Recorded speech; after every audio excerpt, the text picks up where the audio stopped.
성경 이야기 캐스켓 MT 함성. 야, 우리 친구들 여기 이렇게 몇 명만 줘도 분위기가 산다. 분위기가 아주 공부할 아주 좋아요. 잘했어요. 자, 우리 재미있는 성경 이야기 캐스켓 MT 시간이 돌아왔습니다. 자, 우리는 구약과 신약의 큰 그림을 그리고 있는데요. 구약은 6개 CASKET, 그리고 신약은 5개 EMPTY로 함께 나누어 보고 있습니다. 자, 구약의 6개의 시대는 무엇이죠? C 뭐죠? 크리에이션 창조 시대. A는요? 네, 두 번째는 아브라함 시대고, 세 번째 S 자, 신의 시대. K 왕정 시대. E는요? 익스펙테이션은 신약이에요. 엑사일 포로 시대. T는요? 네, 템플 성전 시대. 자, 그리고 이제 그거는 구약의 6개의 시대였고요. 이제 신약 성경은요, 먼저 E는 뭐죠? 익스펙테이션 대망의 시대. 연도는요, 기원전 430년에서 기원전 6년까지. 자, 이 M은 뭐죠? 네, 메시아 시대. 기원전 6년부터 AD 기원 후 33년까지고, 메시아 시대에 관련된 성경은 마태, 마가, 누가, 요한복음이 있습니다. EMP, P는 뭐죠? 펜타코스트 오순절 시대. 네, 우리가 오늘 오순절 시대를 마치고 가르침 시대 한 파트를 우리가 나눠볼 계획이고요. 기원은 33년에서 65년까지. 그리고 신약 성경의 유일한 역사서는 바로 한 권 사도행전이 있죠. EMP. T는 뭐죠? 네, 주한이 잘하네. 네, 티칭 가르침 시대. 네, 기원 후 33년부터 95년까지 로마서부터 유다서까지, 예, 그 모든 서신서를 우리가 함께 세 파트로, 오늘 한 파트를 나누고 이제 세 파트로 나눠서 함께 나눠보도록 하겠습니다. 그 다음에 TY는 뭐죠? Yet to come, 아직 임하지 않은 시대입니다. 기원 후 95년부터 예수님께서 다시 오실 그날까지 우리가 요한계시록을 한번 풀어보도록 하겠습니다. 우리가 간단하게 복습을 하고요. 그리고 오늘은요, 우리가 사도 바울의 1차, 2차, 3차 전도 여행, 우리가 지난주에 한번 나눠 보았는데요. 오늘까지 마지막 딱 정리하고 이제 다음 주부터는 이제 서신서에 더 집중을 하려고 합니다. 자, 우리가 이제 네, 쭉 한번 복습을 하면요, 이스라엘 헬라 시대의 일부가 되었고, 이거 패스. 네, 패스하고요. 왜 일로 갔을까요?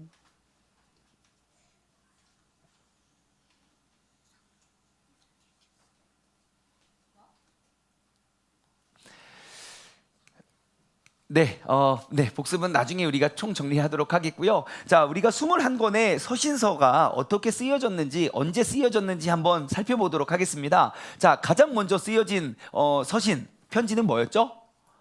야고보서였습니다. 야고보서. 네, 그리고 여러분 캐스켓 차트 가지고 계신 분들은 그 서신서들의 위치, 지역을 한번 보시면서 살펴보았으면 좋겠어요.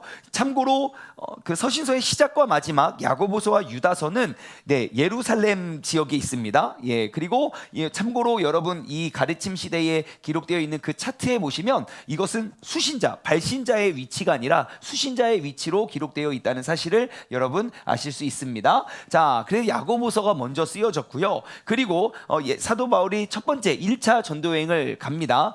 본문은 사도행전 13장 14장이고요. 갈라디아서 한 권 썼습니다. 그리고 2차 선교 여행, 자, 두 번째 선교 여행은 사도행전 15에서 18장 두 편의 편지를 썼죠. 어떠한 책과 어떠한 책? 데살로니가 전서와 후서. 자, 3차 전도여행을 돌고 총 3통의 편지를 씁니다. 뭐죠? 고린도 전서, 후서, 로마서. 이야, 네, 감사합니다. 네, 사도행전 18장에서 21장까지의 내용이고요. 그리고 사도 바울이 선교 여행을 마치고 예루살렘으로 돌아와서 이제 감옥에 갇힙니다. 그래서 감옥에서 몇 통의 편지를 쓰죠? 4통. 그래서 1, 2, 3, 4, 1, 2, 3, 4죠. 4통. 그래서 옥중서신이라고 불리우는 것은 빌골몬, 에베소서, 빌립보서, 골로새서, 빌레몬서. 그리고 사도 바울이 잠깐 풀려났다가 다시 잡혀요.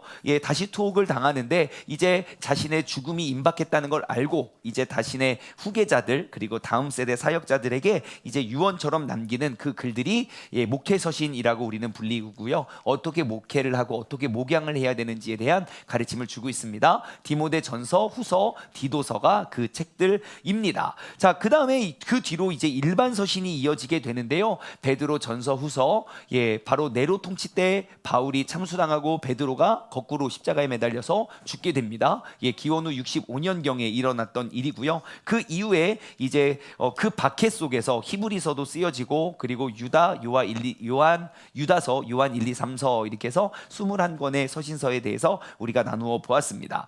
자, 먼저 야고보서는 이따가 한번 우리가 다시 한번 복습해 보도록 시간 갖도록 하겠고요. 이제 사도 바울의 세계 전도 여행, 3차 전도 여행의 코스를 우리가 한번 짜도록 하겠습니다. 이것은 세계 지도이고요. 네, 지금 이 빨간색 동그라미 안에가 바로 오늘날 예루살렘, 이스라엘이라는 나라에 위치한 곳에 있습니다. 이 지역을 확대를 해보겠습니다. 이렇게 확대를 할 수 있고요. 네, 이스라엘 지역이 여기에 있습니다. 이거 같은 지도예요. 더 작게 본 거예요. 그래서 저기 이탈리아도 보이고 유럽 땅도 보이고 스페인도 보이고 뭐 이렇게 있죠. 네, 그렇습니다. 자, 이거는 유대 지역. 넘어가도록 하겠고요. 자, 1차 전도 여행 한번 떠나보도록 하겠습니다. 바울의 1차 전도 여행입니다. 자, 바울의 1차 전도 여행.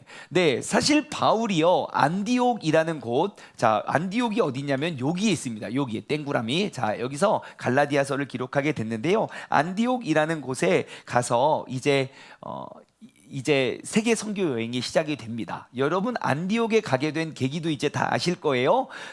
지금 예루살렘의 그리스도인들, 예수님을 믿고 따르는 사람들이 너무 극심한 박해가 심해지니까 여기선 도저히 우리가 생활을 할 수가 없다. 그래서 흩어지기 시작했어요. 저 안디옥이라는 도시는요, 굉장히 큰 대형 도시였습니다. 그 당시 세 번째로 큰 도시였고요. 정말 6만 5천 명, 대략 6만 5천 명 정도의 유대인들만 살고 있었던 그러한 큰 지역이었어요. 근데 전 세계에 흩어진 사람들이 모여서 예수 그리스도의 복음이 전달되고 전파되어질 수 있다는 사실을 알고, 그래서 예루살렘 교회에서 이제 파송을 합니다. 지금 안디옥에 복음이 증거되고 거기서 이제 구원의 역사가 일어난다는데 그것이 사실인지 가짜인지 한번 확인해 보라 라고 바나바를 파송합니다. 그래서 바나바가 안디옥에 딱 도착하자마자 이거 진짜네? 그러면서 나에게 동역자가 필요해. 바로 사도 바울, 사울을 데리러 가지요. 그래서 사울과 함께 저 안디옥에서 전도 여행을 떠납니다. 자, 1차 전도 여행 한번 떠나볼까요? 자, 처음에 저기서 바울과 바나바 그리고 마가가 함께 떠나죠. 이거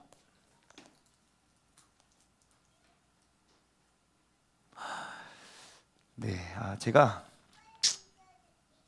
잠시만요. 다시 한번 이거 해보시겠어요? 화면. 됐네요. 제가 여태까지 이거 힘들게 만들어 왔는데 자꾸 안 움직여가지고 속상했는데 다시 한번.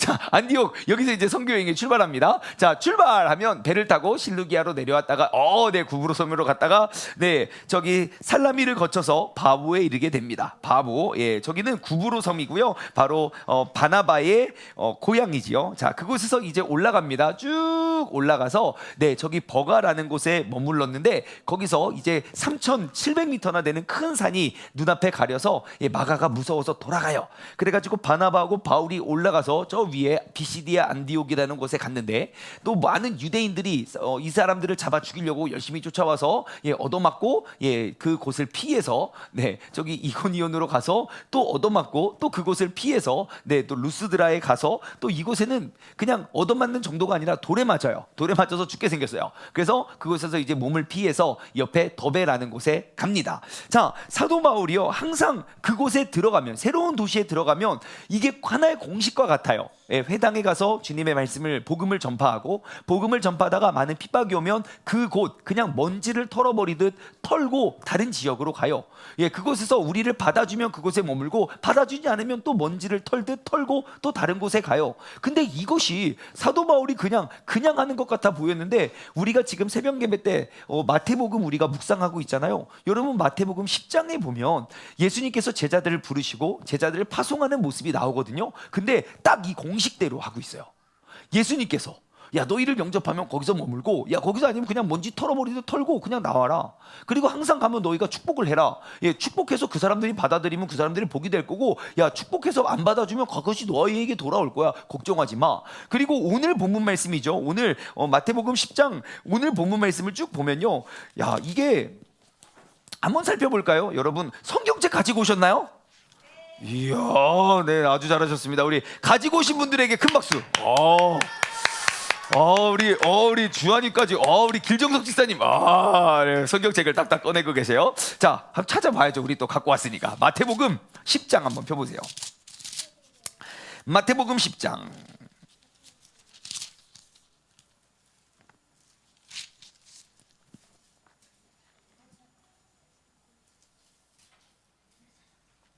네, 16절부터 한번 볼까요? 마태복음 10장 16절부터 한번 볼게요. 자, 보세요. 보라, 내가 너희를 보냄이 양을 이리 가운데로 보낸가 같도다. 그러므로 너희는 뱀같이 지혜롭고 비둘기같이 순결하라. 그래서 오늘 새벽에 말씀의 제목이 뱀둘기였죠. 뱀둘기. 여러분 꼭 뱀둘기가 되셔야 됩니다. 예, 뱀둘기가 뭔가 하시는 분들은 오늘 새벽 예배 설교를 꼭 들어보시기 바랍니다. 예, 재미있는 설교입니다. 자, 그래서 잘 보세요. 17절 제가 읽어드릴게요. 17절과 18절 읽어드릴 건데요, 여러분 머릿속에 딱 떠오르는 한 인물이 있을 거예요. 잘 보세요. 누가 떠오르는지. 사람들을 삼가라. 그들이 너희를 공회에 넘겨주겠고 그들이 회당에서 채찍질을 할 거다. 또 너희가 나로 말미암아 총독들과 임금들 앞에 끌려가리니 이는 그들과 이방인들에게 증거가 되게 하려 하심이다. 그들을 끌고 가는 것이 이방인들에게 증거가 됨, 총독과 임금들에게 끌려가는 것이 그들에게 증거가 되는 이유가 된대요. 누가 떠오르지 않습니까? 누가 생각납니까? 예수님도, 예, 그렇죠. 예수님도 그렇고요. 떠오르는 사도 바울이죠. 예, 사도 바울이 똑같이 정말 총독에게 불려가서요, 그곳에서 그 총독까지도 전도를 하고 또 그곳에서 예수님의 살아있는 증인이 됩니다. 자, 그리고 21절과 22절 볼까요? 장차 형제가 형제를, 아버지가 자식을 죽이는 데에 내어주고 자식들이 부모를 대적하여 죽게 하린데 또 너희가 내 이름으로 말미암아 모든 사람에게 미움을 받을 것이나 뭐하는 자? 끝까지 견디는 자는 구원을 얻으리라 라고 하면서 23절이 정말 사도 바울의 앞으로의 삶, 아니요, 사도 바울뿐만 아니라 모든 사람들에게 있어서 가장 귀감이 되는 우리의 삶의 모습은 이러하여질 거예요 라고 말해주는 것 같아요. 23절 같이 읽어볼까요? 시작. 이 동네에서 너희를 박해하거든 저 동네로 피하라. 내가 진실로 너희에게 이르노니 이스라엘의 모든 동네를 다 다니지 못하여서 인자가 오리라. 아멘. 야, 제가 이 말씀을 보고 사도 바울의 전도 여행을 생각하니까요, 이 말씀대로 전도를 하더라고요. 이 동네에서 너희를 박해하거든 저 동네로 피하면 돼요. 내가 축복하지만, 내가 복음을 전하지만 그들이 받아들이지 않으면 거기서 상처받고 우리가 포기하고 절망할 필요가 있다 없다? 없다는 거예요. 그냥 먼지를 털어버리고 또 다른 곳에 가서 복음을 전하면 됩니다. 여러분, 우리의 선교지는 바로 이 땅 이곳입니다. 여러분, 항상 우리가 다니는 곳곳마다 예수 그리스도의 증인이 되고 그 복음을 증거하고 전파할 수 있는 우리 모두가 되기를 다시 한번 마음에 새겼으면 좋겠어요. 자, 그래서 다시 지도로 돌아오시면요, 이제 더베에서 돌아옵니다. 예, 2차 전도여행을 떠나볼게요. 자, 2차 전도여행도요, 똑같이 이곳에서 출발합니다. 2차 전도여행은 데살로니가 전서와 후서, 두 통의 편지는 저기 고린도 지역에서 쓰게 됩니다. 자, 2차 전도여행 한번 떠나보죠. 뿅. 안디옥에서부터 이제 북쪽으로 떠납니다. 북쪽으로 도로로로로로로로로로로. 엄청난 애니메이션 아닙니까? 네, 저기에 가서 저기 루스드라라는 곳에 가는데요. 그 지역 조금만 위로 가면요, 거기가 이제 갈릴리 지역이에요. 그래서 루스드라 딱 저기는 아니지만 그 북쪽으로 그 광대한 지역, 나중에 갈라디아서, 갈라디아 지역인데요. 나중에 갈라디아서가 어떻게 어느 지역에 쓰여졌는지 여러분 보시면 알 것 같아서 이렇게 했습니다. 자, 거기서 또 지나갑니다. 참고로 루스드라는 사도 바울이 돌맞아 죽을 뻔한 그 자리죠. 자, 또 갑니다. 쭉 올라가서 저기 올라가서 어디까지 갑니까? 빌립보라는 곳에 머무르게 되고요. 빌립보에 거쳐서 쭉 내려와서 데살로니가 지역에 갔고요. 데살로니가 지역에 갔는데 사람들이 우리를 열심히 쫓아와서 또 열심히 죽이려고 해요. 그래서 일주일도 교회를 개척한 지 일주일로 채 되지 않아서 도망가야만 했고요. 그래서 저곳에서 또 내려와서 아테네라는 곳에 내려왔고, 그 다음에 이제 고린도 지역에 머물렀다가 이제 돌아오게 됩니다. 조로롱. 그래서 여기가 에베소 지역인데요. 에베소에 딱 머물렀는데 그 사도 바울을 대환영하는 거예요. 우리와 좀 있어주세요. 근데 사도 바울이 에베소에 2차 전도여행 때는 머물지 않아요. 내가 반드시 다시 오리라. I will be back. 그러고 돌아옵니다. 그래서 주르르르 예루살렘 지역에 돌아오게 되고요. 그곳에서 또 어떠한 이제 또 선교 보고를 하고 그리고 3차 여행을 바로 떠납니다. 3차 여행. 자, 3차 여행은 3권의 책을 썼다고 했어요. 어디에 썼습니까? 고린도 전서와 후서, 바로 에베소에서 머물면서 3년간 머물면서 이제 고린도 교회 성도들에게 썼던 책이 이제 고린도 전서와 후서이고요. 그 다음에 저기 고린도 지역에서 왼쪽에 있는 그 이탈리아 로마에 있는 사람들에게 쓰는 편지가 로마서입니다. 그래서 3차 전도 여행은 이제 2차 전도여행과 코스가 많이 비슷해서 우리가 여행을 떠나보지 않도록 하겠습니다. 자, 다시 한번 복습해 볼게요. 첫 번째 선교 여행 써서 돌고 쓴 책은 어떤 책? 갈라디아서. 두 번째 선교 여행이요? 데살로니가 전서와 후서. 세 번째 선교 여행이요? 고린도 전서와 후서, 로마서. 그 다음에 돌아와서 옥중에 갇혀서 쓴 책 에필골몬. 자, 그 다음에 목회서시는요? 디모데 전서, 후서, 디도서. 죽음을 앞두고, 그 다음에 베드로 전서와 후서가 있고, 그 뒤에 야고보, 히브리서, 유다서, 요한 1, 2, 3서 이렇게 서신서를 마치도록 하겠습니다. 자, 그러면 이제 우리가 사도 바울의 여정을 한번 조금 더 생각했으면 좋겠어요. 사도 바울이요, 이제 3차 전도여행을 마치고, 그리고 이제 그들이 연보를 가지고 이제 돌아옵니다. 사도 바울은요, 개척을 했고, 그리고 개척한 이방인들 교회로부터 이스라엘, 예루살렘에 있는 그 교회들을 위한 연보를 내라고 했어요. 그래서 그 연보를 가져다가 우리가 항상 그 선교지마다 가난한 자들을 위해서 연보하라 그래요. 그럼 우리는 그래요. 우리도 더 가난한데요. 근데 사도 바울은 항상 그 훈련을 했어요. 나보다 더 낫고 나보다 더 어려운 자들. 왜냐? 우리가 정말 그들을 왜 이렇게 힘든 거 뻔히 알면서 왜 더 다른 사람들에게 그러한 연보를 우리가 강요하고 그런 훈련을 시켰냐면요, 우리가 진짜 가족이 되었기 때문입니다. 가족원으로서 내가 그냥 가족이 아니니까 남이고 나지, 우리가 함께 가족이라면요, 내가 아무리 힘들어도 나보다 더 어려운 사람을 우리는 그냥 보고만 있지는 못할 거예요. 우리가 지난주 주일 설교 기억하십니까? 지난주 주일 말씀 제목이 뭐였죠? 오이죠. 오이 코스라는 제목이었어요. 오이 코스로부터 파생되어진 단어 3가지를 나눠보았는데요. 오이코, 도메오. 이럴 때 깜짝 놀래요. 두 번째 오이코, 노메오. 세 번째는요, 오이코 노미야. 오이코 노미야. 야, 너희들 신통하다. 우와, 짱이에요. 자, 3가지의 오이코스로부터 파생된 단어들의 의미는 다 달랐어요. 무엇입니까? 오이코 도미오는 내가 짓다, 그리고 견고하게 짓다, 남 서로의 덕을 세우다라는 뜻을 갖고 있고, 오이코 노메오는 바로 청지기라는 뜻이었고, 오이코 노미아는 그 청지기 직을 감당하기 위한 경륜이라는 단어의 뜻이었어요. 근데 그 모든 것들이 신앙생활의 건물처럼 보여지지만 그 건물의 출발점은 바로 오이코스, 가족, 가정에서부터 시작됐다는 것이에요. 그럼 우리는 여기서 또 다른 질문을 던질 수 있어요. 여러분, 가족이 누굽니까? 누구를 가족이라고 합니까? 피를 나눈 사람들이 가족이에요. 근데 성경에서 기록되어 있는 그 오이코스가 그 오이코스의 뜻과 성경에 기록되어 있는 복음 전파자의 삶과 비교해 보면 가족이 누굴까요? 네? 예수 그리스도 안에서 함께 있는 사람이죠. 맞아요. 우리가 생각하는 그 가족이 전부가 아니에요. 우리는 예수 그리스도의 보혈의 피를 나눈 자들이에요. 그래서 그 가족의 확대가 교회고 교회의 확대는 한 가족이 되어야 된다는 것이에요. 서로 우리가 갈라지고 나누어지고 쪼개지는 건 그것은 절대 성경이 이야기하는 교회의 모습이 아님을 여러분 꼭 기억하시고 우리가 다시 한번 우리 한 가족 되는 그런 교회를 세워가기를 소망합니다.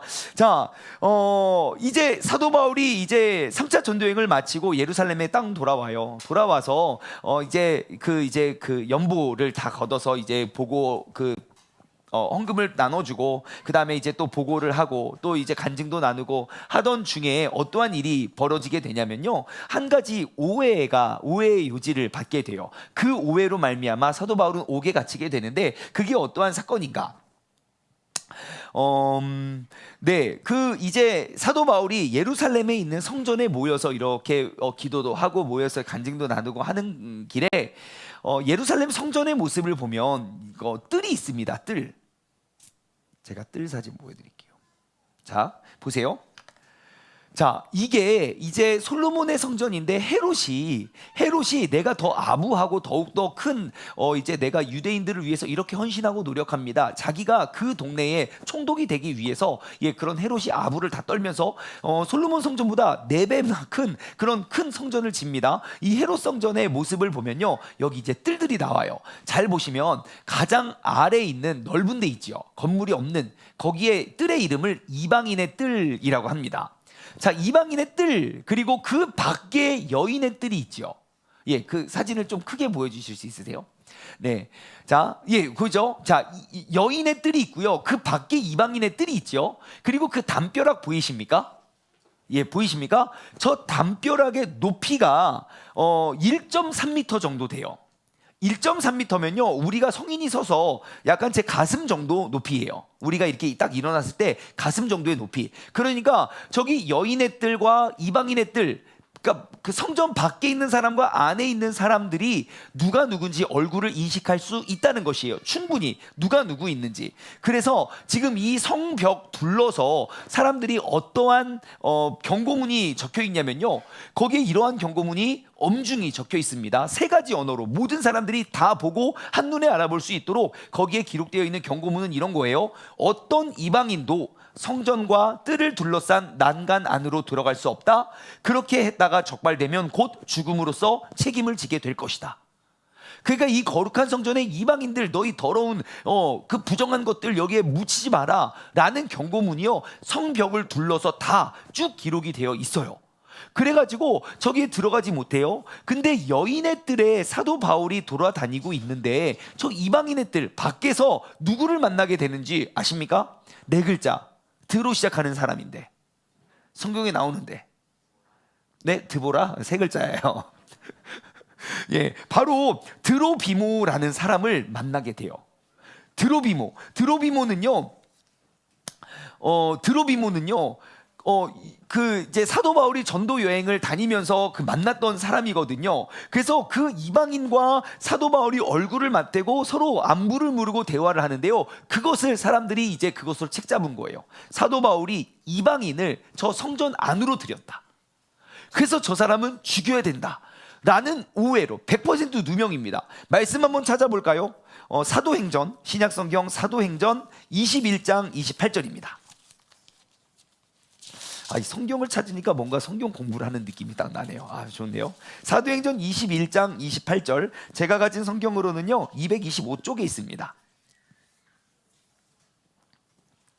신약성경 225쪽 사도행전 21장 28절 말씀 찾으셨나요? 자, 시작. 외치되 이스라엘 사람들아 도우라. 이 사람은 각처에서 우리 백성과 율법과 이곳을 비방하여 모든 사람을 가르치는 그 자인데 또 헬라인을 데리고 성전에 들어가서 이 거룩한 것을 더럽혔다. 그래요. 드로비모는 에베소 출신의 이방인인데요, 사도 바울에게 전도를 당해요. 한번 찾아볼까요? 20장 한 장만 앞으로 넘겨서 20장 4절. 20장 4절. 자, 보세요. 시작. 아시아까지 함께 가는 자는 베레아 사람 브로의 아들 소바더와 데살로니가 사람 아리스타고와 세군도와 더베 사람 가이오와 및 디모데와 아시아 사람 두기고와 드로비모리라. 예, 드로비모. 그러면 여러분 혹시 성경책에 볼펜 있으시면 드로비모를 동그라미를 치시고 어디랑 연결해야 될까요? 옆에다 써놔야죠. 사도행전 21장 28절.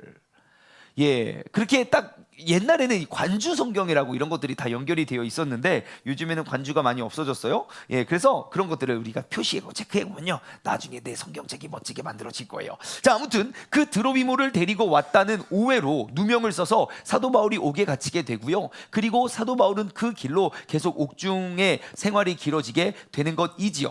하지만 사도 바울은 옥에 갇혔을지라도 여러분, 사도 바울이 옥에 갇혀 있는 동안, 그 기간 동안 사도 바울은 그냥 허비하거나 낭비된 것은 하나도 없습니다. 옥에 갇혔어도 주님께서 맡겨주신 사명을 귀히 감당할 것이고, 우리가 그를 통해서 뭘 알 수 있는지 아십니까? 하나님이 때로는 우리가 예상하고 우리가 생각했던 장소로 이끌지 않을 수도 있어요. 내가 생각했을 때는 나는 지금 여기에 가 있어야 되는데 하나님은 때로는 나를 옥에 가두실 수 있어요. 하지만 명심하십시오. 옥에 갇혔다고 해서 하나님이 나를 통해 일하지 않는다는 거예요. 내가 옥에 갇혀 있든지 내가 밖에 있든지 그곳에서 나를 통하여 행하시는 그 하나님의 계획은 1.1획도 오류가 없다는 사실을 꼭 기억하시기 바랍니다. 사도 바울이 잡혀있고 고통당하는 중에 사도 바울이 대부분의 편지를 다 씁니다. 엄청나요. 예, 그러므로 우리가 어디에 있든지, 사도 바울 서신이 13서신이거든요. 근데 옥중에서 쓴 서신이 7개라니까요. 예, 옥에 갇혀서 죽기 전까지 잠깐 풀려났을 때 디모데 전서 디도서를 썼다고 치면 옥에 갇힌 이후로 절반, 사도 바울 서신의 절반은 감옥 안에서 옥생활을 하면서도 그런 귀중한 편지를 남겼다는 사실 우리가 기억한다면요, 하나님께서는 때론 나를 옥에 갇히실 수도 있고 때론 나를 어디에 보내실 수 있지만 보내신 그 자리에서 우리가 주님의 사명을 발견하며 나아갈 수 있는 우리 모두가 되었으면 좋겠습니다. 자, 사도 바울이 계속 돌아다니면서 이곳저곳 이제 투옥 생활을 이제 길어지면서 한 2년여 동안 이제 계속 투옥이 되는데요. 이제 바울의 죄목이 뭔지 아십니까? 사람들이 바울을 계속 고발하잖아요. 예, 죄목은 3가지입니다. 첫 번째, 이 사람은 가는 곳마다 무리를 일으킵니다. 사람들을 선동하고 무리를 일으킵니다. 두 번째, 사도 바울의 죄목은요, 이 사람은 나사렛 종파의 우두머리입니다. 예, 정통 유대교는요, 그 나사렛 종교를 인정하지, 그러니까 그리스도교를 인정하지 않았는데 그 나사렛 종파의 우두머리입니다. 세 번째, 이 사람은 성전을 더럽혔습니다. 성전을 왜 더럽혔습니까? 예, 아까 그 드로비모 때문에요. 그러한 누명을 쓰고 계속 감옥 생활을 하게 돼요. 네, 그래서 이제 그곳에서 감옥에 갇혀서 사람들을 투옥하는 동안 또 복음을 전하고 만나는 사람마다, 아까 우리 마태복음 10장에 나 읽어보았던 왕과 총독들에게도 만나는 그곳에서도 복음을 증거하고 전파하는 사람이 되게 되지요. 자, 그래서 이제 사도 바울은 그 감옥에서 쭉쭉쭉 생활을 하다가 결국 이제 기원 후 60년 경에 이제 로마에 이르게 되고요. 예, 그래서 이제 그곳에서 이제 죽음을 당하게 되는데요. 우리가 사도 바울의 모습을 이렇게 한번 정리해 보면 사도 바울은요, 끊임없이 죽기를 소망했던 사람이었던 것 같아요. 사람을 만나서 내가 살아서 그를 죽이는 게 아니라 내가 죽어서 그를 살리는 거예요. 제가 이 사도 바울의 인생을 이렇게 정리해 보았어요. 소금은 죽어야 맛을 냅니다. 그죠? 소금이 녹아지고 없어지고 죽어야만 그때 맛이 나요. 씨앗은요, 죽었을 때 생명을 낳습니다. 그리고 그리스도인은요, 죽을 때 비로소 열매를 맺습니다. 원리가 똑같잖아요.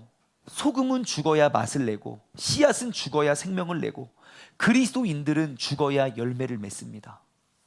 오늘날 한국교회에 참 그리스도인의 열매가 맺혀지지 않는 이유가 무엇일까요? 여러 가지 이유가 있겠지만 가장 확실한 한 가지, 우리 그리스도인들이 죽지 않아서가 아닐까요? 우리도 또 많은 믿음의 충돌과 부딪힘이 있었을 때 여러분 우리가 죽음을 선택할 수 있는 우리 모두가 되었으면 좋겠습니다. 자, 이제 옥중서신, 이제 기원 후 60년에서 62년경 이제 사도 바울이 이제 감옥에 투옥되었을 때 이제 옥중서신을 쓰게 되는데요. 바울은 큰 고난 중에 있었지만 여러분 옥중서신 어떠한 책들이죠? 에필골몬입니다. 에베소서, 빌립보서, 골로새서, 빌레몬서, 에필골몬의 이제 책들을 보시면요, 이제 바울이 어떠한 삶을 살아가는지 또 그곳에서 어떠한 역사를 이뤄내는지 알아요. 근데 여러분 이 네 권의 책을 보면 하나 같은 공통점이 특징이 있어요. 바로 이런 거예요. 바울의 끊임없는 기도의 삶, 어디에 가서든 무엇을 하든지 항상 기도를 했던 것, 그리고 그리스도 안에서 누리는 기쁨과 평안함. 예수 그리스도 안에 우리의 기쁨이 있으면요, 참 평안이 있으면 세상에 어디에 가도 아깝지 않고 어디에 가도 우리는 불안해하지 않습니다. 오늘 이 저녁에 주님께서 우리를 왜 부르셨을까요? 그리스도 안에서 그 참 평안을 누리기를 우리에게 가르쳐주기 위함이 아닐까 싶어요.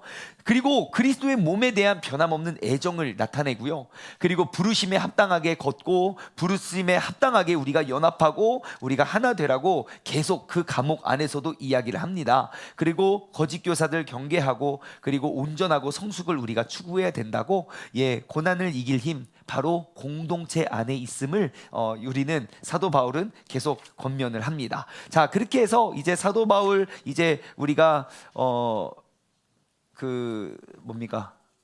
오순절 시대는 마치고요. 이제 바로 우리가 이제 가르침의 시대로 넘어갔으면 좋겠어요. 자, 가르침의 시대로 넘어가시면요, 우리가 가르침의 시대는 우리가 한번 그 사도 바울의 서신서들, 그 편지들에 대해서 우리가 쭉 한번 나눠볼 건데요. 오늘은 우리가 앞전에 잠깐 짧게 나누었던 야고보서부터 로마서까지 한번 정리하고 오늘은 마치고요. 다음 주에는 이제 바울 서신의 두 번째 단락, 이제 로마서 이후에 우리가 또 편지들을 옥중서신과 목회서신을 한번 나눠보았으면 좋겠어요. 자, 이제 우리 가르침의 시대는 몇 년도부터 몇 년까지였죠? 기원 후 33년부터 65년까지 사도 바울이 이제 쓴 그러한 편지와 그리고 일반 서신들이 있는데요. 여러분 우리가 편지들이요, 그 어떻게 정리가 되었는가? 연대기 순서대로 기록된 순서대로 편지가 기록되지 않았습니다. 편지가 기록된 순서는 어떻게 보면 분량에 따라서 그리고 저자에 따라서 분류해 놨다라고 보시면 되겠어요. 그래서 먼저 사도 바울의 13개의 서신 중에 로마서가 제일 길기 때문에 제일 앞에 있는 거예요.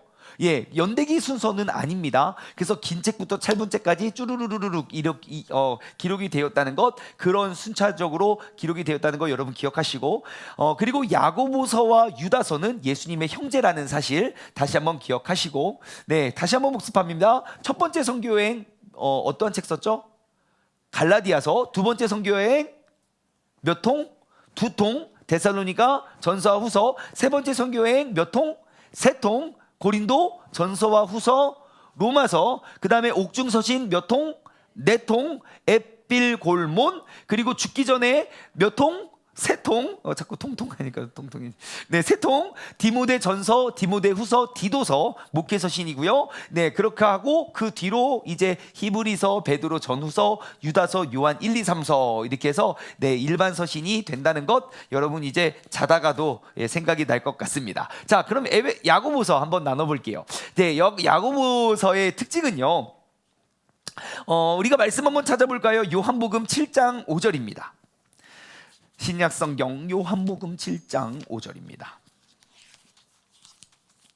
신약성경 155쪽입니다. 요한복음 7장 5절. 저 옛날에 저 어릴 때에는 성경책이 가로로 안 써있고 세로로 쓰여졌었거든요. 세로로 이제 아시죠? 세로로 쓰고 한문이 되게 많았어요. 그때 그런 거 했었어요. 교회에서 레크레이션 할 때 성경 빨리 찾기 시합. 그 세로로 된 성경책 놓고 어디 몇 장 몇 절 한번 후루룩 찾아가지고 먼저 읽는 사람이 이기는 건데, 야 우리도 그런 거 해야 되지 않겠냐? 너희들은 아직 성경책을 안 갖고 왔구나. 다음에 갖고 올 거지? 그래, 아주 좋아요. 갖고 올 거지? 아주 좋아요. 그래서 우리도 한번 그런 거 시합하고 게임하면 재밌을 것 같아요. 자, 요한복음 7장 5절입니다. 함께 읽어볼까요? 시작. 이는 그 형제들까지도 예수를 믿지 아니함이로라. 이게 무슨 말입니까? 예수님의 형제들이 예수님을 믿지 않았어요. 야고보는 예수님의 형제거든요. 그럼 야고보는요, 어려서부터 예수님의 자라남의 모습을 보고 예수님을 믿었을까요? 믿지 못했을까요? 안 믿었어요. 예, 근데 야고보가 나중에 예수님의 죽으심과 부활하심 이후에, 예, 그 다음에 예수님을 믿게 되지요. 이런 데도 체크해 놓으면 좋을 것 같아요. 고린도전서 15장 7절입니다. 뒤로 쭉 넘어가서 고린도전서 15장 7절. 신약성경 282쪽입니다. 자, 예수님께서 어떻게 하시는가? 15장 7절.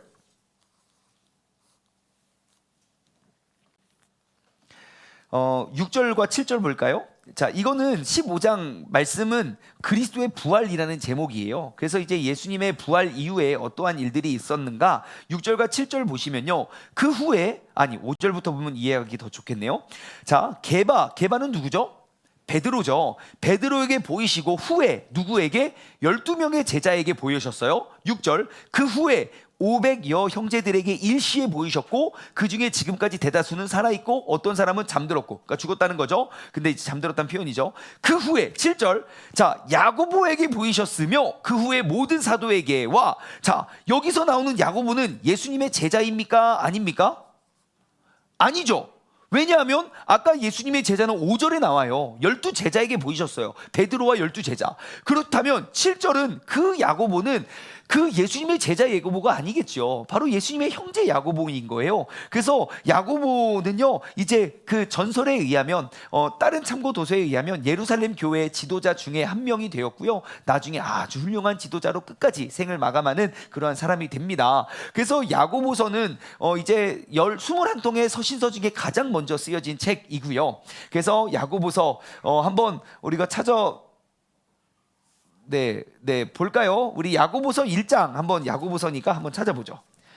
뒤로 쭉 넘겨서요. 야고보서는 되게 재미있는 책입니다. 네, 막 믿음만 있고 행동이 없는 사람들에게 읽어보라고 하면 좋습니다. 1장 2절과 3절. 야고보서 1장 2절과 3절. 신약성경 371쪽에 있습니다. 371쪽. 신약성경 371쪽. 2절과 3절 읽어볼까요? 시작. 내 형제들아, 너희가 여러 가지 시험을 당하거든 온전히 기쁘게 여기라. 이는 너의 믿음의 시련이 인내를 만들어내는 줄 너희가 알미니라. 예, 예루살렘에 있는, 자, 야고보서는 누구에게 썼죠? 예루살렘 교회들에게 썼어요. 지금 그들이 시험을 당하고 있어요. 하지만 너희가 당하고 있는 그 극심한 시험 속에 온전히 기쁘게 여기래요. 왜냐하면 그 믿음의 시련이 인내를 만들어내는 줄 너희가 알기 때문이다 라는 것이에요. 여러분, 이제는 우리가 성경을 볼 때 이게 그냥 다 내게 하는 말씀이다 라고 알지만, 이제는 우리가 한 걸음 더 나아가 어떠한 시대, 어떠한 상황 속에서 누가 누구에게 왜 쓴지를 우리가 알고 성경을 보면 더 재미있어질 것 같아요. 그래서 이제 동족들과 주위 이교도들에게 정말 심한 반대와 그런 박해와, 그리고 얼마 전에 스데반이 죽었고 그리고 모든 사람들이 뿔뿔이 흩어졌었던 사도 바울의 1차 전도행이 시작되기 바로 직전에 야고보서를 기록함으로 그 교회 성도들, 그 예루살렘에 있는 사람들에게 정말 그들의 믿음과 그리고 그들의 삶과 행동이 그릇되지 않는, 예, 하나라 되라고 강요하고 있습니다. 야고보서는요, 항상 믿음과 행동을, 예, 우리의 믿음을 행동으로 옮기라고 강요합니다. 그러니까 너희의 믿음을 보여주라고 강조하잖아요. 그래서 야고보서는 총 108개의 구절이 있거든요. 1절부터 야고보서 끝까지 108개의 구절 중에요, 명령문이 무려 50번에 달합니다. 명령. 그러니까 절반은 명령한 거예요. 그러니까 이렇게 해도 그만 안 해도 그만이 아니라 반드시 그렇게 하라고 하고요. 예, 야고보서의 핵심은 바로 이거죠. 야고보서 2장 14절부터 쭉 나오는데요. 예, 행함이 없는 믿음은 어떠한 믿음? 예, 죽은 믿음이라는 거예요. 반대로 보면요, 진정한 믿음은 반드시 하나님의 영광이 되는 그러한 행위로 드러나게 되어 있다는 것입니다. 그러므로 너희는 말로써 믿음을 자랑하지 말고 우리의 행함으로 너희의 믿음을 증명하라고 이야기합니다. 자, 그래서 야고보서 2장 1절 말씀 한번 볼까요? 한 장 뒤로 넘겨서 2장 1절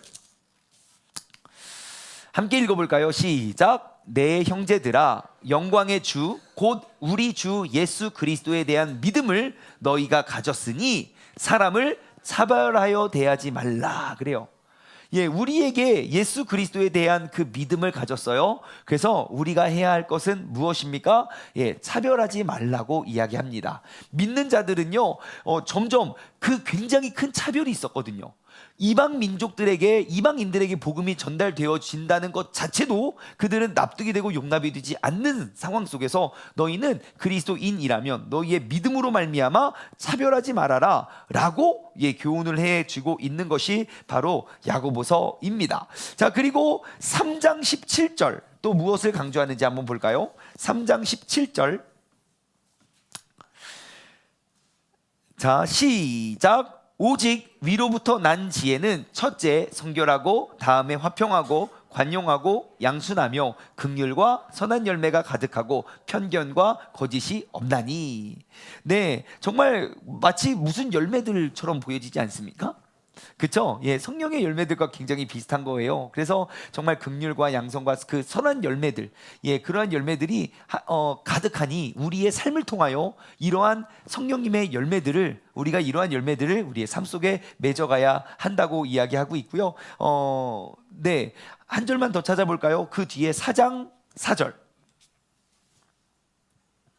네, 4장 4절 시작. 가늠한 여인들아, 세상과 벗된 것이 하나님과 원수됨을 알지 못하느냐? 그런즉 누구든지 세상과 벗되고자 하는 자는 스스로 하나님과 원수가 되려는 것이다 라고 해서 그 간음에 대한 그런 죄와 그러한 삶을 우리가 멀어져야 한다는 교훈도 합니다. 자, 야고보서를 매듭을 지으면요, 네, 야고보서 하나의 큰 제목, 한번 같이 읽어볼까요? 시작. 그리스도를 믿는 믿음을 행동으로 옮겨라. 이것이 야고보서입니다.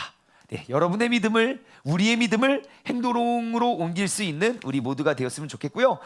야고보서의 핵심 구절, 우리가 이거 성경책 갖고 왔으니까 체크해 놓을까요? 1장 22절입니다. 1장 22절. 이런 데는 색연필이 있으면 빡빡 체크해 놓으면 좋겠습니다. 야고보서 1장 22절 시작. 너희는 말씀을 행하는 자가 되고 듣기만 하여 자신을 속이는 자가 되지 말아라. 네, 믿음을 행하는 자가 되고 듣기만 함으로 그 믿음을 속이는 자가 되지 않는 우리 모두가 되었으면 좋겠습니다. 자, 두 번째, 이제 1차 전도여행 첫 번째 쓴 편지는 갈라디아서입니다. 자, 갈라디아서. 네, 갈라디아서는 주후 48년경 1차 전도여행을 마치고 돌아와서 쓴 편지입니다. 자, 갈라디아의 위치를 여러분 한번 봐주세요. 지도에 보면 갈라디아의 위치가 보면 정말 광활한 그 여기거든요. 여기. 예, 여기서 이렇게 광활한 대지에 갈라디아서인데, 자, 갈라디아서의 위치가 연도가 언제입니까? 48년이에요. 그리고 1차 전도여행의 특징은 무엇입니까? 지금 이방 민족에게 복음이 전달될 수 있냐 없냐? 이것이 가장 큰 관건이었어요. 예, 그러니까 누구는 있다고 하고 누구는 없다 그러고, 그게 왜 큰 이슈가 됐냐면, 여러분 이방인들, 내가 유대인으로서 이방인들에게 구원이 있다고 말하면 내가 태어나면서부터 지켜왔던 모든 율법은 필요가 없는 것이 돼요. 그러니까 인정을 해줘야 됩니까? 해주면 안 됩니까? 여러분들이 유대인이면 어떻게 이방인 구원 받을 수 있다고 합니까? 절대 안 됩니까? 절대 안 되죠? 예, 그렇습니다. 예, 딱 그 마음이었어요. 예, 그리고 이 사람들은 난지 8일 만에 할례를 받았어요. 예, 얘네들 할례 한 번도 안 받았어요. 어떻게 그 아브라함의 자손입니까? 아닙니까? 절대 안 되죠. 또한 그게 다가 아니에요. 이 사람들은 어려서부터 하나님 먹으라 하는 음식과 먹지 말라 하는 음식, 그거 다 지켜왔어요. 얘네들 아무거나 막 먹어요. 막 삼겹살 구워 먹고 돼지고기 막 어떻게 합니까? 예, 천국 보냅니까? 그냥 지옥에 보냅니까? 여러분 삼겹살 먹습니까? 안 먹습니까? 큰일 났네. 어떡하지? 네. 그리고 얘네들 이방인들 절기 하나도 안 지켜요. 그들은 지금까지도 그 절기를 지키거든요. 얘네들 하나도 안 지켜요. 그런데 그런 곳에 구원이 있습니까? 없습니까? 예, 그러한 곳에도 구원이 있다고 알려주는 책이 갈라디아서예요. 우리의 구원은 오직 예수 그리스도 안에 있다는 것 가르쳐주는 책입니다. 그럼 우리 또 찾아봐야죠. 갈라디아서 1장 1절부터 한번 볼까요? 고갈앱 앞으로 조금 넘어가셔서 신약성경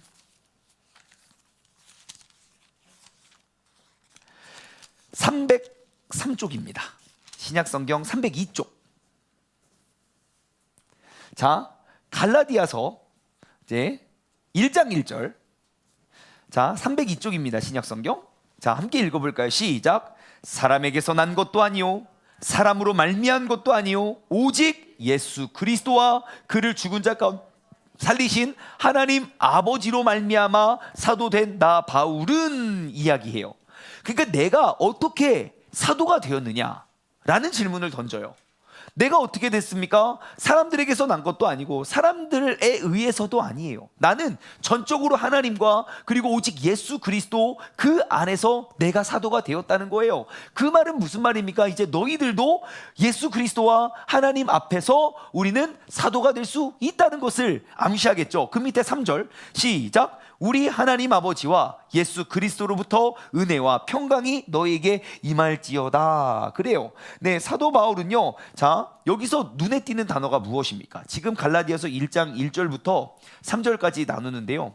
자, 네, 등장하는 인물들 누굽니까? 예수 그리스도 나오죠. 하나님 아버지 나오죠. 그 다음에 3절 우리 하나님 아버지와 주 예수 그리스도. 예, 그러니까 하나님과 예수 그리스도로 인해서 우리가 하나 될 수 있다는 것. 예, 그것은요 이제 그냥 그 인사법이에요. 편지를 쓰는 인사법. 그러니까 히브리식과 헬라식의 인사를 하나로 묶은 그러한 표현 기법이라고 하더라고요. 예, 그래서 이제 그렇게 인사를 나누고 이제 갈라디아서 내용은 이러합니다. 1장과 2장은 직접 내가 경험한 복음을 설명하고요. 3장과 4장은 갈라디아인들의 그 경험한 복음. 예, 갈라디아 성도들이 경험한 복음을 이제 호소하고요. 5장과 6장은 이제 성령의 능력 안에서 그리스도의 복음을 이제 우리가 살아내라. 그래서 갈라디아에서 유명한 말씀이 있죠. 갈라디아서 맨 마지막 어떠한 말씀이 있죠? 네, 갈라디아에서 맨 마지막에 보면요, 육체의 일과 성령의 열매가 어떠한 것인지를 명확히 구분해요. 예, 그러므로 우리가 성령의 사람이라면 우리가 성령의 열매를 맺으면서 살아가야 된다는 것이죠. 갈라디아서는요, 사람이 의롭게 되는 것은 율법의 행위로 말미암는 것이 아니라 오직 우리 주 예수 그리스도로 말미암은 것입니다. 너희는 그것을 알지 못하느냐라고 이야기해요. 그래서 여러분 혹시 이거는 암송 구절인데 갈라디아서 2장 20절 혹시 암송하실까요? 아니죠. 내가 그리스도와 함께 이런 겁니다. 내가 그리스도와 함께 십자가에 못 박혔나니 뭐 이렇게 기억하십니까? 예, 조금 생각이 나요? 예, 그런즉 내가 그랬어요. 자, 갈라디아서 2장 20절과 21절 우리 한번 이거 한번 읽어볼까요? 시작. 내가 그리스도와 함께 십자가에 못 박혔나니 그런즉 이제는 내가 사는 것이 아니요 오직 내 안에 그리스도께서 사시는 것이다. 이제 내가 육체 가운데 사는 것은 나를 사랑하사 나를 위하여 자기 자신을 버리신 하나님의 아들을 믿는 믿음 안에서 사는 것이다. 21절 내가 하나님의 은혜를 패하지 아니하노니 만일 의롭게 되는 것이 율법으로 말미암았으면 그리스도께서 헛되이 죽으셨느니라 라고 못을 박아요. 우리가 새로워질 수 있는 건 오직 예수 그리스도 안에서 예수 그리스도께서 죽으심과 부활하심이 이방인들에게도 복음이 전달되어지는 것. 만약 이곳에 복음이 전달되어 있지 않다면 예수 그리스도의 죽음과 나심은 헛된 것이다 라고 이야기를 하고 있다는 것이에요. 자, 그래서 이제 갈라디아서의 중반부가 넘어가 이제 그게 이제 핵심이에요. 이방인들 그때 전달 예수 그리스도다.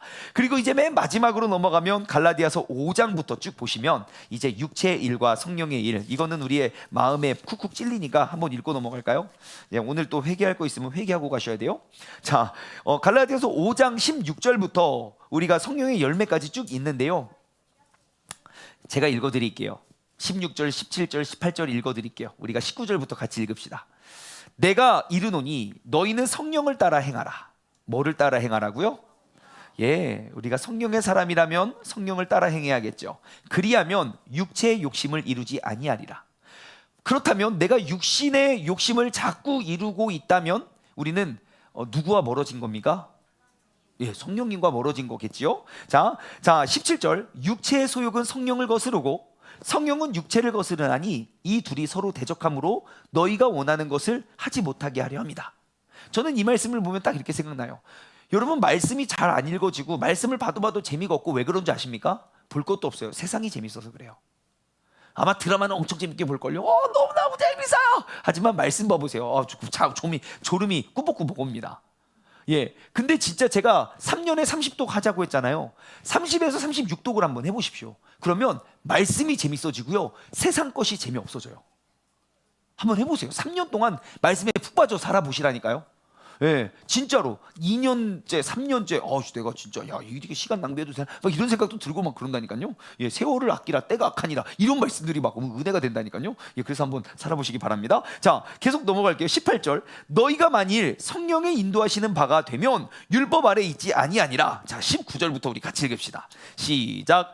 육체의 일은 분명합니다. 곧 음행과 더러운 것과 호색과 우상숭배와 주술과 원수 맺는 것과 분쟁과 시기와 분냄과 당짓는 것과 분열함과 이단과 투기와 술취함과 방탕함과 또 그와 같은 것들이라. 전에 너희에게 경계한 것 같이 경계하노니 이런 일을 하는 자들은 하나님의 나라를 유업으로 받지 못할 것이요. 오직 성령의 열매는 사랑과 희락과 화평과 오래 참음과 자비와 양성과 충성과 온유와 절제니 이 같은 것을 금지할 법이 없느니라. 아멘. 24절까지 읽을까요? 그리스도 예수의 사람들은, 자, 우리가 그리스도인이라면 육체와 함께 그 정욕과 탐심을 어디요? 예수 그리스도의 십자가에 못 박았느니라. 예, 그러므로 25절. 만일 우리가 성령으로 살면 또한 성령으로 행할지니 헛된 영광을 위하여 서로 노엽게 하거나 서로 다투지 말아라. 예, 이것이 교훈이 됩니다. 자, 그래서 이제 갈라디아서 화면을 보시고 갈라디아서 핵심 포인트. 짜잔. 자, 함께 읽어볼까요? 시작. 그리스도 외에 다른 복음은 없다. 예, 이게 갈라디아서고요. 또 우리 갈라디아서 핵심 구절, 예, 갈라디아서 1장 8절입니다. 갈라디아서의 핵심 1장 8절 한 목소리로 같이 읽어볼까요? 네, 갈라디아서의 핵심 딱 한 절로 요약하면 이렇게 될 것 같아요. 시작. 그러나 우리나 혹은 하늘로부터 온 천사라도 우리가 너에게 전한 복음 외에 다른 복음을 전하면 저주를 받을 것이다. 예, 그 복음, 우리가 예수 그리스도로 말미암아 구원을 얻는다는 그 복음의 주인공이 될 줄 믿습니다. 자, 다음은 데살로니가 전서입니다. 빠밤. 네, 데살로니가 전서와 후서 기원 후 51년에서 2년경인데요. 예, 데살로니가 전서와 후서는 몇 번째 전도 여행 때 썼을까요? 예, 두 번째입니다. 예, 맞습니다. 두 번째이고요. 2차 전도 여행 때 쓴 것이고요. 기원 후 51년에서 2년경 쓰여졌다고 합니다. 자, 그러면 한번 데살로니가 전서를 한번 딱 펴보세요. 데살로니가 전서. 신약성경 329쪽에 있네요. 329쪽. 자, 네. 데살로니가 지역은요, 굉장히 큰 도시였습니다. 로마 속주인 마게도냐의 수도가 바로 데살로니가였고요. 그리고 그 당시 그곳의 인구가 20만 명에 달았을 정도로 얼마나 큰 도시인지 우리는 알 수 있지요. 그래서 이제 데살로니가 교회에 가서 이제 교회를 뿅 세우는데요. 그런데 이제 사람들이 너무너무 핍박이 너무 심해서 이제 그곳을 떠나야만 했습니다. 자, 그런데 더욱더 멋진 역사는 그들이 떠난 이후에 데살로니가 전서를 보면 알 수 있게 돼요. 자, 그래서 이제 내용은 데살로니가를 떠나야만 했고 사도 바울이 그곳에 갈 수 없으니 이제 그곳에 디모데를 보냅니다. 그래서 이제 디모데를 파송해서 데살로니가에 있게 되는데, 저는 이제 데살로니가 전서와 후서, 이제 사도 바울이 가서 일주일도 채 머물지 않았어요. 교회를 개척하고 일주일도 안 돼서 담임 목사님이 떠났어요. 그들은 처음 복음을 전했어요. 이방인들이니까요. 그런데 그곳에서 어떻게 신앙생활을 하는가? 예, 데살로니가 전서와 후서를 보시면 진짜 놀랍고 기가 막힌 정말 그런 일들이 벌어지게 됩니다. 데살로니가 1장 3절 볼까요? 데살로니가 전서 1장 3절. 자, 보세요. 너희의 믿음의 역사와 이들의 역사가 얼마나 됐을까요? 이제 초신자겠지요. 봐보세요. 너희의 믿음의 역사와 사랑의 수고와 우리 주 예수 그리스도에 대한 소망의 인내를 우리 하나님 아버지 앞에서 끊임없이 기억합니다. 아, 이 말씀 너무 좋지 않습니까? 자, 다시 한번 읽어드릴게요. 여러분 눈에 띄는 단어들이 있어요. 자, 보세요. 너희의 믿음의 역사와 사랑의 수고와 우리 주 예수 그리스도 안에 있는 소망의 인내를 우리 하나님 아버지 앞에서 끊임없이 기억합니다. 그래요. 이제 막 처음 생겨난 교회예요. 그리고 사도 바울은 떠났다고요. 근데 그곳에 남겨진 신앙의 역사는 무엇입니까? 믿음, 소망, 사랑이죠. 그들의 믿음, 소망, 사랑인 거예요. 믿음, 소망, 사랑이 처음으로 나타나는 곳이에요. 예수 그리스도를 믿는 믿음의 공동체, 그리고 사랑은 믿음의 행동을 통해서 외적으로 표현되는 그러한 모습이고요. 그리고 소망은 예수 그리스도께서 다시 오심을 우리가 갈망하고 소망하는 것이죠. 이것이 믿음의 핵심입니다. 믿음, 소망, 사랑. 그 중에 제일은 사랑이다. 그것은 고린도전서에 있는 내용이긴 하지만 아무튼 데살로니가 교회, 하나님을 아는 지, 예수님을 영접한 지 얼마 되지 않아요. 하지만 그들의 신앙에 남긴 역사는 예수 그리스도를 믿는 믿음 안에서 그들은 하나 됐고, 그 믿음을 사랑이라는 것으로 표현하고 나누어졌고, 그리고 그들의 극심한 박해와 어려움은 소망, 예수 그리스도께서 다시 오실 그 소망을 기대하고 갈망하면서 그들은 신앙생활을 했다는 것입니다. 여러분, 우리도 이러한 멋진 역사를 남겨야 되지 않겠습니까? 아멘입니까? 우리도 이 믿음, 소망, 사랑의 그런 역사를 남겼으면 좋겠습니다. 자, 2장 11절과 12절을 한번 읽어볼까요? 2장 11절과 12절. 자, 또 권면합니다. 11절과 12절 시작. 너희도 아는 바와 같이 우리가 너희 각 사람에게 아버지가 자기 자녀에게 하듯 권면하고 위로하고 경계하노니, 이는 너희를 부르사 자기 나라와 영광에 이르게 하시는 하나님께 합당하게 행하게 하려 함이다.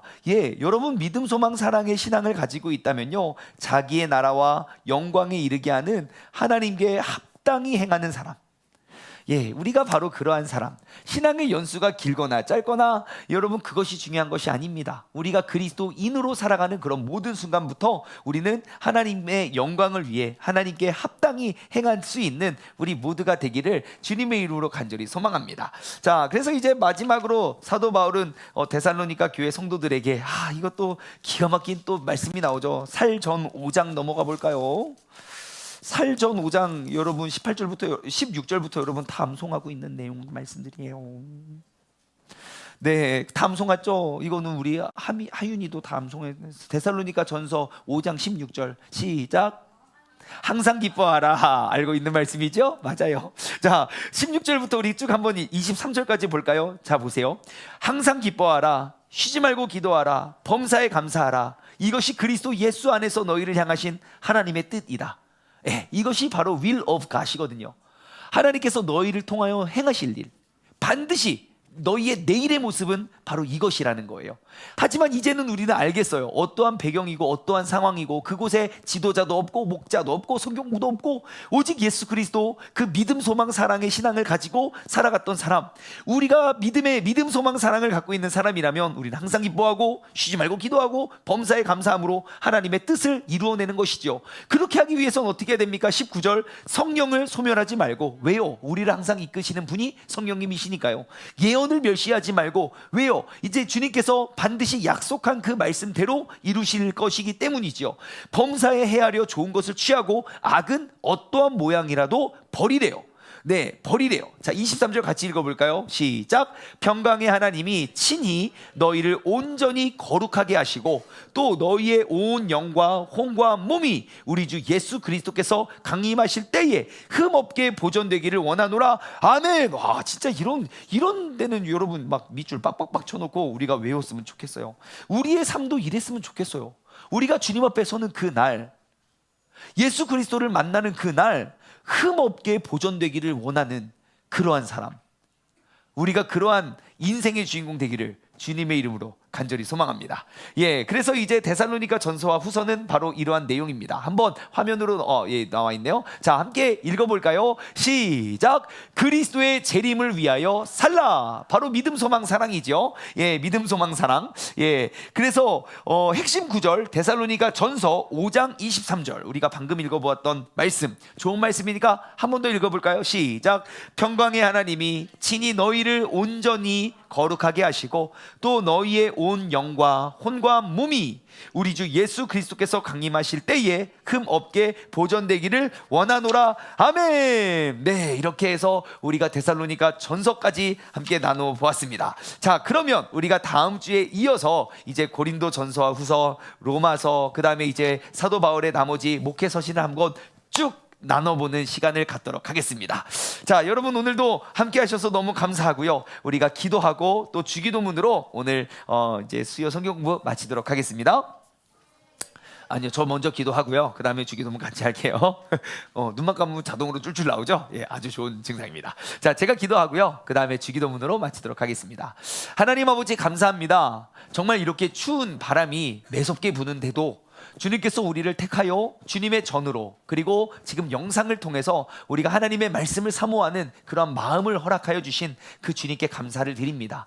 오늘 우리가 이 자리에 그 순종했다는 것은 성령님께서 분명히 우리를 초청하여 주셨고, 우리는 그 초청에 우리는 순종한 사람임을 고백합니다. 하나님, 우리가 이곳에서부터 다시 한번 이 땅에서 주님의 뜻을 이루어낼 수 있는 그런 사람으로서 쓰임받게 해주시고, 사도 바울과 그리고 그의 전도 팀들이 정말 어떠한 상황 속에서도 전도를 이어갔는지, 그리고 우리가 붙잡아야 할 소망은 무엇인지, 오늘 나의 삶 가운데 내가 믿음을 놓거나 믿음을 변색시키거나 믿음을 굴절시키는 그러한 타협을 하지 않는 그런 믿음의 사람이 되어 우리가 주님의 살아계심, 정말 소금은 죽을 때에 맛을 내고 씨앗은 죽을 때에 생명을 내고, 우리는 그리스도인들이 죽을 때에 비로소 그리스도인의 풍성한 열매를 맺는 것처럼 우리가 그러한 삶의 주인공 되게 하여 주옵소서. 감사드리며 이 모든 말씀 살아계신 예수 그리스도의 이름으로 기도드리옵나이다. 아멘.